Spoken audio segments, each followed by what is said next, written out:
கர்த்தர் நல்லவர், அவர் கிருபை என்றும் உள்ளது. தேவனாலே கூடாத காரியம் ஒன்றுமில்லை. அவர் நல்லவராய் நம்முடைய வாழ்க்கையில் வெளிப்பட்டு கொண்டிருக்கிற கிருபையினால தான் இன்றைக்கு நாம் சம்பிரமமாய் வாழ்ந்து கொண்டு இருக்கிறோம்.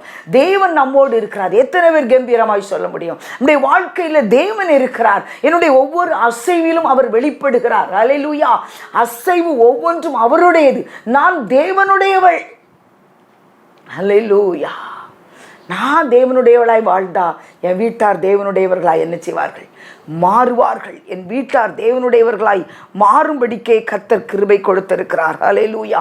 நான் ஒருத்தி தான் ஆண்டவரை ஏற்றுக்கொண்டிருக்கிறேன், நான் ஒருத்தன் தான் ஆண்டவரை ஏற்றுக்கொண்டிருக்கிறேன், என் குடும்பம் எல்லாம் என்னைக்கு மாறும்னு தெரியலையேன்னு சொல்லி கவலையோடு இருக்கிற எத்தனையோ பேரை நான் அறிகிறேன். எனக்கு தெரிந்த ஒரு அன்பு மகள் இருக்கிறாள். வீடு எல்லாருமே விக்கிரக வழிபாட்டில் தான் இருக்கிறாங்க.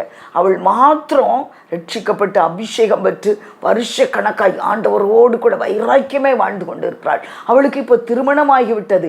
திருமணமான குடும்பமும் ஹிந்து குடும்பம் தான். அவள் எப்படி இருப்பான்னு பாருங்க.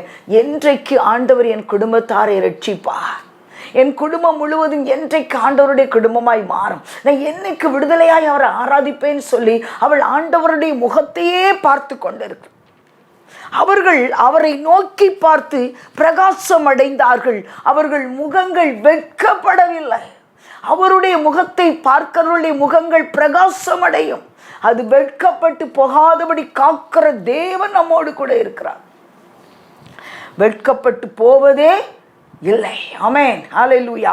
அந்த ஒரே நம்பிக்கையில தான் அந்த அன்பு மகளும் தேவ சமூகத்தில் காத்திருந்து கொண்டே இருக்கிறாள். இன்றைக்கு கூட அப்படி நீங்கள் எத்தனை பேர் காத்துக்கிட்டு இருந்தாலும் கர்த்தர் உங்களுக்கு ஒரு நற்செய்தி சொல்லுகிறார். அவர் உங்கள் குடும்பத்தை ரட்சிக்கிறவர். அவர் உங்களை தெரிந்து கொண்டார்னா உங்கள் குடும்பத்தை விடவே மாட்டார். ஹல்லேலூயா.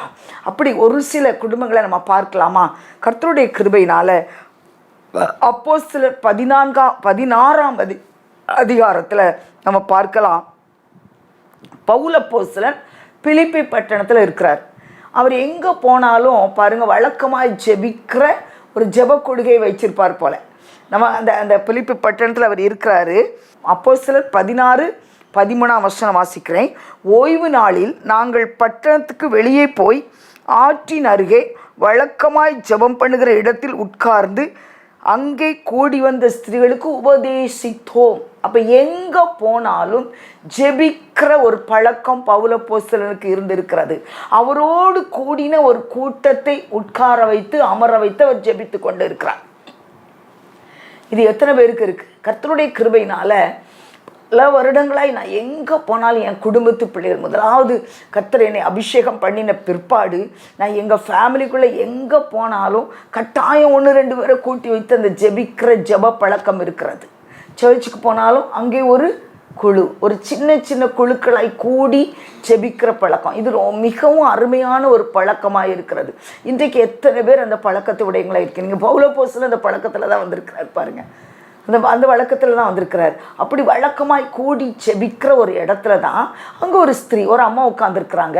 அந்த அம்மாவுடைய இருதயத்தை ஆண்டவர் திறக்கிறாரு. அந்த அம்மாவுடைய பாருங்கள், அந்த 14ஆம் வசனத்தில் தேத்திரா ஒரு ஆளும் இரத்தாம்பரம் விற்கிறவர்கள், அவங்க ஒரு வேலை செஞ்சுக்கிட்டு தான் இருக்கிறாங்க, ஒரு பிஸ்னஸ் பண்ணிகிட்டு இருக்காங்க. அப்போ பிஸ்னஸ் பீப்புள் கூட ஆண்டவருடைய காரியத்தில் எப்படி இருக்கிறாங்க? கவனமாக இருக்கிறாங்க. அந்த அம்மா அப்படி தான் பிஸ்னஸ் தான் பண்ணிகிட்ருக்காங்க. அவர்கள் தேவனை வணங்குகிறவர்களும் ஆகிய லீதியாள் என்னும் பேருள்ள ஒரு ஸ்திரீ கேட்டுக்கிட்டே இருக்கிறாங்க. யார? பவுல் அப்போஸ்தலன் உபதேசம் பண்ணுறாங்க இல்லையா? அந்த உபதேசத்தை அவர்கள் கேட்டுக்கிட்டே இருக்கிறாங்க. செவிகளை நீர் திறந்து விட்டீர், செய்வோம் சீத்தம், இந்த பூவிதனிலே விருப்பம் பூரணமாகட்டுமே, இந்த புவிதனிலே விருப்பம் பூரணமாகட்டுமே. ஐயா வாழ்க வாழ்க, நாமம் வாழ்க.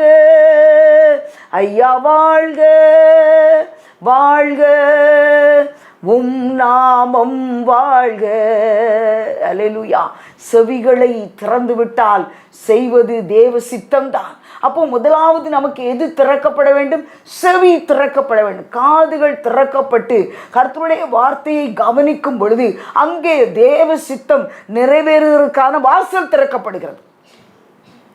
எல்லாருக்கும் ஒரு ஆசை இருக்கும், நான் தேவ சித்தத்தை நிறைவேற்றணும், நான் தேவ சித்தத்தின்படி நடக்கணும். அப்போ தேவ சித்தம் நிறைவேற வேண்டும் என்றால் உங்களுடைய செவிகள் அங்கே திறக்கப்பட வேண்டும். கர்த்தர் செவிகளை திறக்கிறவர், செவிகளை திறந்து கேட்க பண்ணுகிற தேவன் அவர். அப்படிதான் லிதியாளுக்கு செவிகளை திறந்து கேட்க பண்ணு. எத்தனை பேர் ஆண்டவரே என் செவி திறக்கணும், என் காதுகள் திறக்கப்படட்டும். பவுல் அப்போஸ்தலன் அருமையான விண்ணப்பத்தை செய்தார் பார்த்தீங்களா? எபேசியருக்கு எழுதின நிருபத்தில், பிரகாசமுள்ள மனக்கண்களை கொடுக்கும்படி வேண்டிக் கொள்ளுகிறேன். அவர் ஜெபம். எல்லாருக்கும் எது கொடுக்கணும்னார்? பிரகாசமுள்ள கண்கள். கண்கள் திறக்கப்படாதது நிமித்தமாகவும் பல காரியங்கள் நம்ம அறிவுக்கு என்ன செய்யாது? புலப்படாது. ஆவிக்குரிய கண்கள் திறக்கப்படணும், செவிகள் திறக்கப்படணும். அப்போ தான் கேட்க முடியும், பார்க்க முடியும். இங்கே இந்த அம்மா என்ன செஞ்சாங்க? கேட்டு கொண்டு இருந்தார்கள். அப்போ அவங்களுடைய செவி திறக்கப்பட்டு இருந்தது. கேட்கும்போது செவிகள் திறக்கப்பட்டவர்களை நம்ம கேட்போம். ஹல்லேலூயா. ஆண்டவர் அவருடைய இருதயத்தை என்ன செஞ்சாராம்? திறந்தருளினார். கர்த்தர் அவள் இருதயத்தை பவுல் அங்கே பாருங்கள், ரொம்ப மெயினான வார்த்தை. பவுல் சொல்லியவைகளை கவனிக்கும்படி கர்த்தர் அவள் இருதயத்தை திறந்தருளினார். கவனிக்கிற இருதயம். நிறைய கூட்டங்களுக்கெல்லாம் போகிறவங்க உண்டு, ஜெபத்துக்கெல்லாம் போகிறவங்க உண்டு. ஆனால் என்ன செஞ்சிருவாங்க? உட்கார்ந்துருப்பாங்க. சரியாய் கவனிக்கிறோமா? கவனிக்க மாட்டோம். ஒரு சிலர் மெசேஜ் கொடுக்கும்போது, ஒரு சிலர் பிரசங்கம் பண்ணும்போது நம்ம ரொம்ப ஆர்வமாக கவனிப்போம். ஆனால் எல்லாருடைய பிரசங்கங்களையும் நம்ம ஆர்வமாக கவனிக்கிறது இல்லை. இந்த இடத்துல பவுலுடைய பிரசங்கத்தை அந்த அம்மா எப்படி இருந்தாங்க? கவனித்து கேட்டுக்கொண்டிருந்தார்கள். கவனம் இருக்க வேண்டும். முதலாவது அந்த செவி திறக்கப்படணும், அதுக்கப்புறம் கவனம் இருக்கணும். அப்போ ரெண்டும் அவங்ககிட்ட என்ன செய்து இருந்தது. அந்த ரெண்டையும் அவர்கள் பெற்றுக்கொண்டதுனால அந்த வழக்கமாய் ஜெபிக்கிற அந்த ஜெபத்திற்கு அவர்கள் வந்திருக்கிறார்கள். வழக்கமாய் ஒரு இடத்தை நம்ம என்ன செய்யலாம்? வழக்கமாய் தெரிந்தெடுக்கலாம். வழக்கமாய் இந்த இடத்துல நம்ம உட்காந்து ஜெபிக்கணுங்கிறத ஒரு இடத்தை தெரிந்து கொள்ளுதல் மிகவும் நல்லது.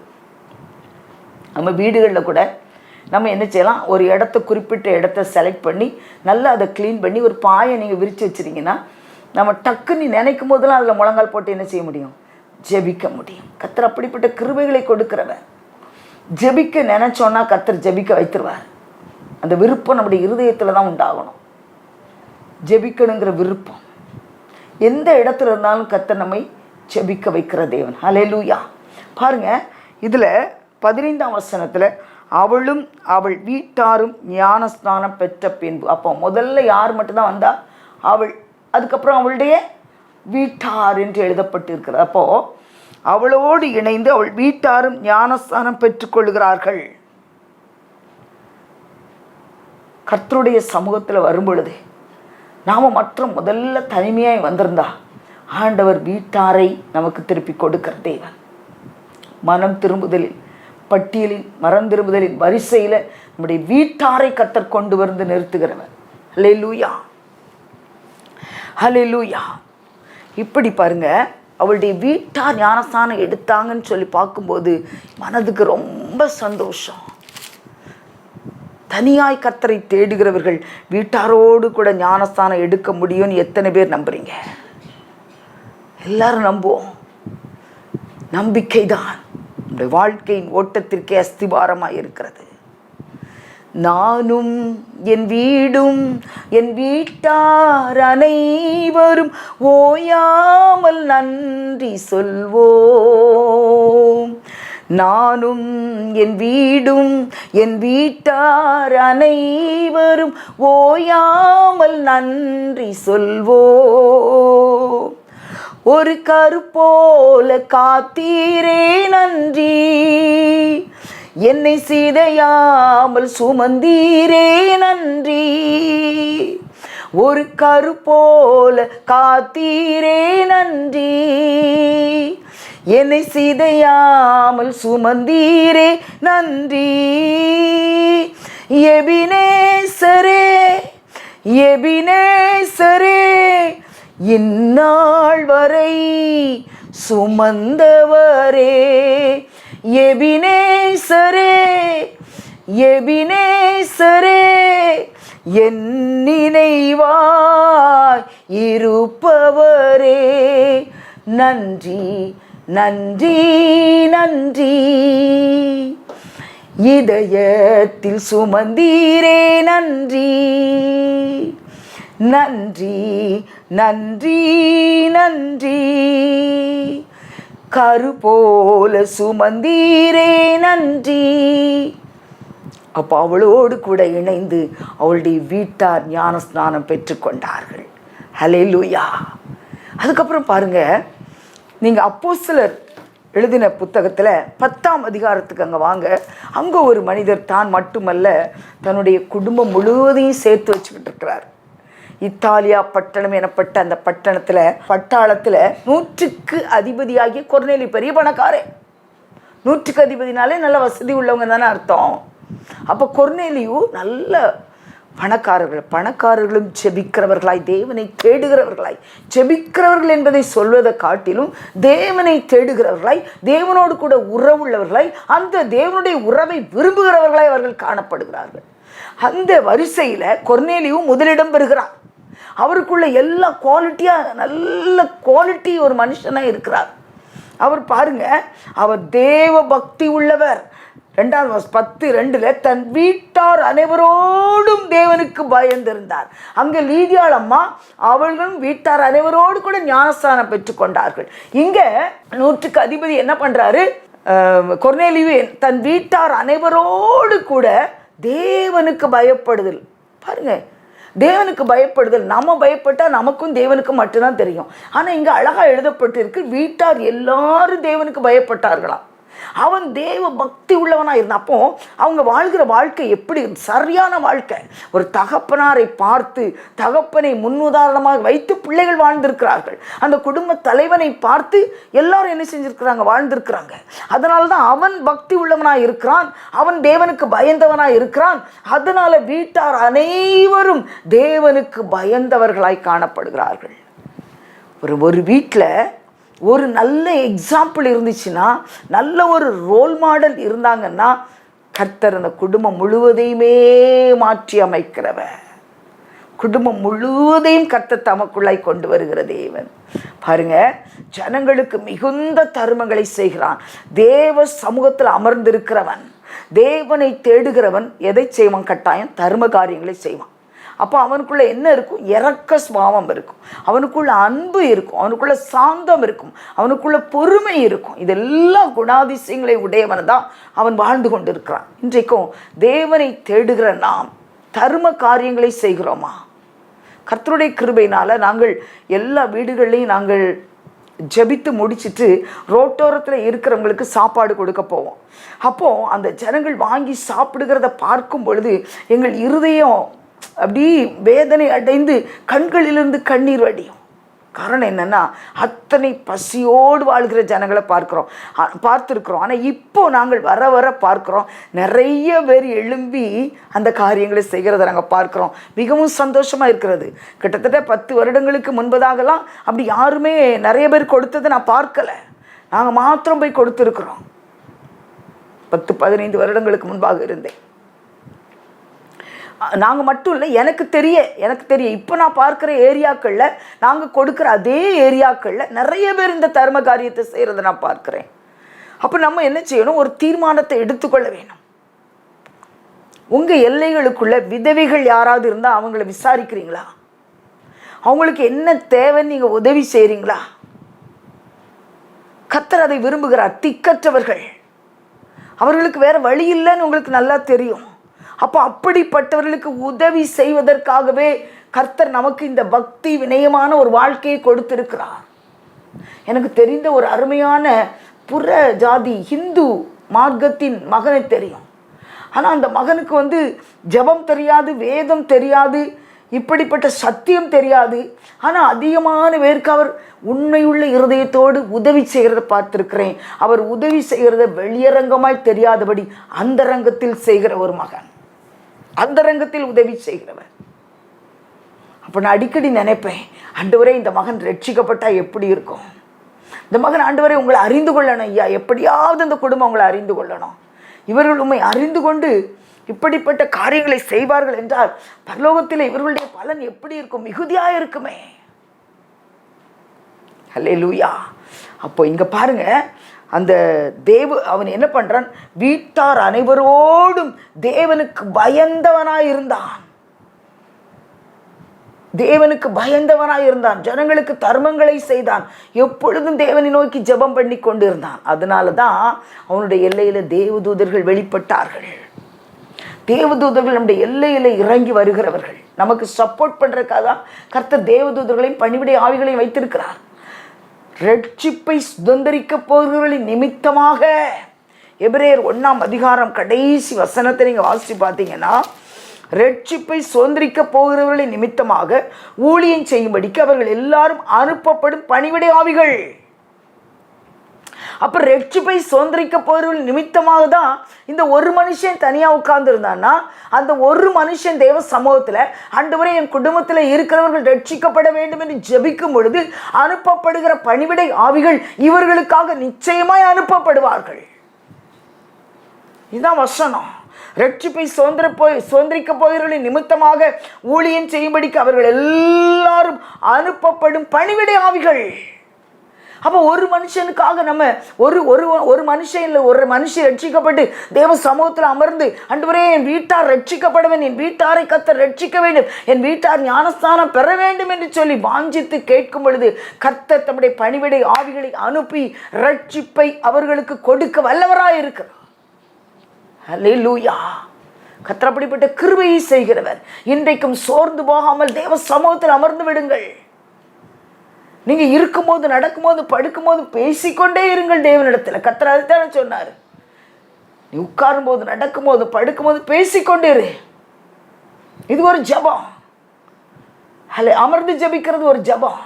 ஆண்டவரத்தில் பேசிக்கொண்டே இருப்போமே. கர்த்தருடைய ஜபத்தை கேட்கிறவர் அல்லவா. ஹல்லேலூயா. ஆண்டவர் ஒரு குடும்பத்தை காமிச்சார்ல நமக்கு. நோவா பாருங்க, ஆதியாகமத்தின் புஸ்தகம் 7ஆம் அதிகாரத்தில் பாருங்க. அதுல பாருங்க, நோவா மாத்திரம்தான் தேவனுடைய கண்ணுக்கு எப்படி படுறாரு, அவன் உத்தமமான நீதிமானா இருக்கிறான். ஆதியாகமம் 7ஆம் அதிகாரம் 1ஆம் வசனம், கர்த்தர் நோவாவை நோக்கி, நீயும் உன் வீட்டார் அனைவரும் பேழைக்குள் பிரவேசியுங்கள், இந்த சந்ததியில் உன்னை எனக்கு முன்பாக நீதிமானாக கண்டேன். உன்னை மட்டும்தான் நான் கண்டேன்ப்பா, உன்னைதான் பார்த்தேன். நீர் என்னை காண்கிற தேவன். லகாய் ரோகி. ஆகார கர்த்தர் கண்டதுனால ஆகாருக்கு பயங்கர சந்தோஷம்.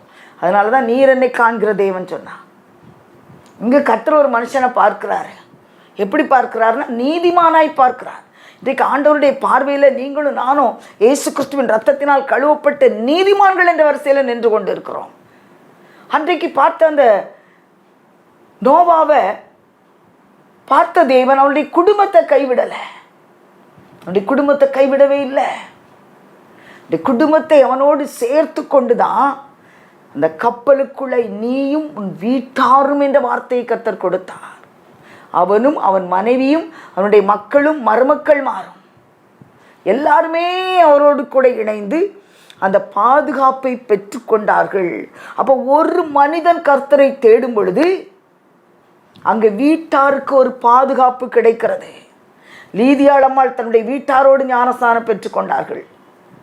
கொர்நேலி தன் வீட்டாரோடு கூட அவன் கர்த்தருக்கு கீழ்ப்படுகிறவனாயிருந்தான். அடுத்தது பாருங்க, நோவா தன் வீட்டாரோடு கூட கர்த்தர் கொடுத்த அந்த பேழைக்குள் இருக்கிற அனுமதியை பெற்றுக்கொண்டான்.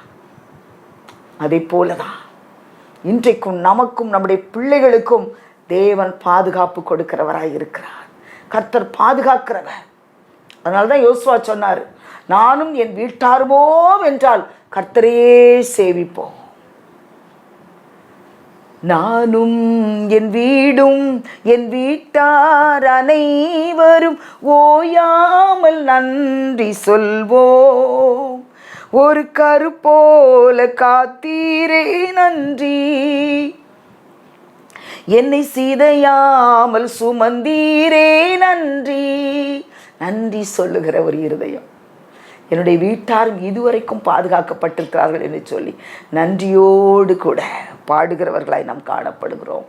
ஹல்லேலூயா. பாருங்க, அருமையா அந்த பக்தன் எப்படி பாடுகிறார்.